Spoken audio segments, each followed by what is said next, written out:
महाराष्ट्र में ऑक्सीजन की कमी जबरदस्त बताई जा रही है। महाराष्ट्र सरकार का कहना है कि रेमडेसिविर और ऑक्सीजन सप्लाई में भेदभाव हो रहा है। महाराष्ट्र सरकार के मंत्री नवाब मलिक का कहना है कि हमारे साथ केंद्र भेदभाव कर रहा है।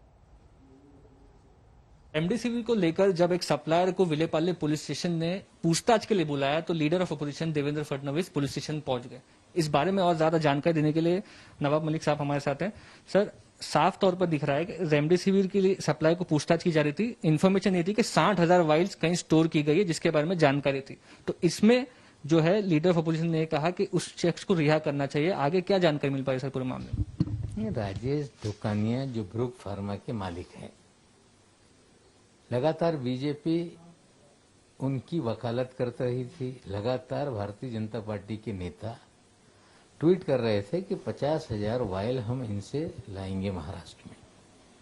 लीडर ऑफ अपोजिशन जो विधान परिषद के हैं दरेकर जी, वो लेकर एफडीए के मंत्री महोदय से मिले कि इन्हें ऑर्डर देने का काम करो। तो राजेश धुकानिया और बीजेपी का कोई ना कोई कनेक्शन तो है। अगर किसी को पुलिस जांच के लिए बुलाती है तो दोनों नेता प्रतिपक्ष बहुत दो विधायक कैसे पहुंच जाते हैं? क्या पुलिस यंत्रणा अपनी काम ना करे? देवेंद्र जी वकील हैं, क्या वकील की हैसियत से वकालत करने के लिए गए थे? वो कल जांच के लिए बुलाया गया, जांच हो रही थी, लेकिन जिस तरह से बीजेपी के लोग पुलिस स्टेशन में जाकर दबाव डाल रहे थे, ये उचित नहीं है। कल उनकी जांच के दौरान एफडीए ने रात में उन्हें सरकार को सप्लाई करने का आदेश ब्रूक फार्मा को दिया था, जो देखने के बाद पुलिस ने उन्हें छोड़ा है। आगे जरूरत पड़ेगी तो बुलाया जाएगा।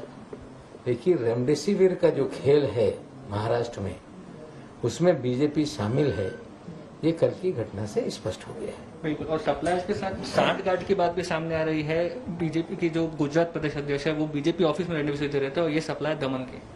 नहीं, देखिए ऐसा है, महाराष्ट्र के साथ अन्याय हो रहा है, ये बात सच है। रेमडेसिविर की किल्लत पैदा की जा रही है, ये भी बात सच है। कोरोना पूरे देश में फैला हुआ है। कोरोना संकट से कोई भी हमारा राज्य अछूता नहीं है। राजस्थान भी बुरी तरह से कोरोना की चपेट में है। क्या स्थिति है? स्वास्थ्य मंत्री राजस्थान के रघु शर्मा से आज तक ने बातचीत की।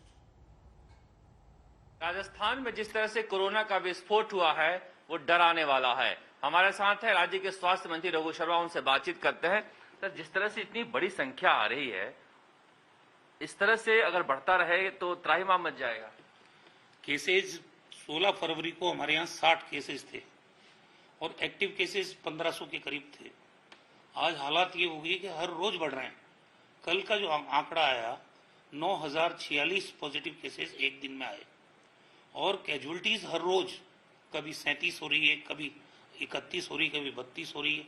मतलब पिछली बार जब पीक आया था तो मैक्सिमम कैजुअलिटीज एक दिन में 20 थी और अब तो हर रोज कभी 30 से ऊपर की कैजुअलिटीज हो रही है। और अब जो एक्टिव केसेस स्टेट के अंदर हो गए हैं वो 60,000 केसेस हो गए हैं। तो अस्पतालों में चाहे हम कितनी भी व्यवस्था कर लें, क्योंकि वेंटिलेटर्स की प्रिक्योरमेंट हमने की है, हमने आईसीयू डेवलप की है, हमने सेंट्रलाइज ऑक्सीजन सिस्टम डेवलप किया है, हमने ऑक्सीजन सपोर्टेड बेड भी है, सामान्य बेड भी है, क्वारंटीन बेड भी है और जनरेशन के प्लांट्स लगाए हैं। लेकिन सवाल ये कि जब इतने केसेस रोज पॉजिटिव आएंगे तो फिर ये इंतजाम भी तो कम ही पड़ेंगे ना। तो क्या आपने जो रेमडेसिविर दवा है या ऑक्सीजन है जिसके लिए बाकी राज्यों में त्राहिमाम मचा हुआ है, राजस्थान में क्या स्थिति है, क्या इंतजाम किए आप लोग? देखिए, ये एक तो ये रेमडेसिविर जैसे इसकी शॉर्टेज पूरे कंट्री में हो गई है। कल भारत सरकार के चिकित्सा मंत्री से 11 राज्यों के हेल्थ मिनिस्टर्स की वीसी थी। हमने उनको कहा कि हमारे पास अभी 1400 रेमडेसिविर है और हमारी रिक्वायरमेंट 1 लाख की है। तो जो कंपनियां रेमडेसिविर बनाती है, हमारा उनके साथ रेट कॉन्ट्रैक्ट हो चुका है। हमको टाइमली अगर वो प्रोवाइड करती है, इसमें भारत सरकार के इंटरवेंशन की जरूरत है। उसके अलावा वैक्सीन की जहां तक बात है, क्योंकि वैक्सीन हमने 1 करोड़ 7 लाख लोगों को लगाई है राजस्थान में। अब हमारे पास वैक्सीन नहीं है, तो हालांकि भारत सरकार ने 10 लाख वैक्सीन दी है, लेकिन एक दिन में हमारी कैपेसिटी 7 लाख लोगों को लगाने की है, तो ये 1-1.5 दिन की वैक्सीन है। तो वैक्सीन की प्रॉपर सप्लाई हो जाए, रेमडेसिविर पर्याप्त मात्रा में राज्यों को मिल जाए,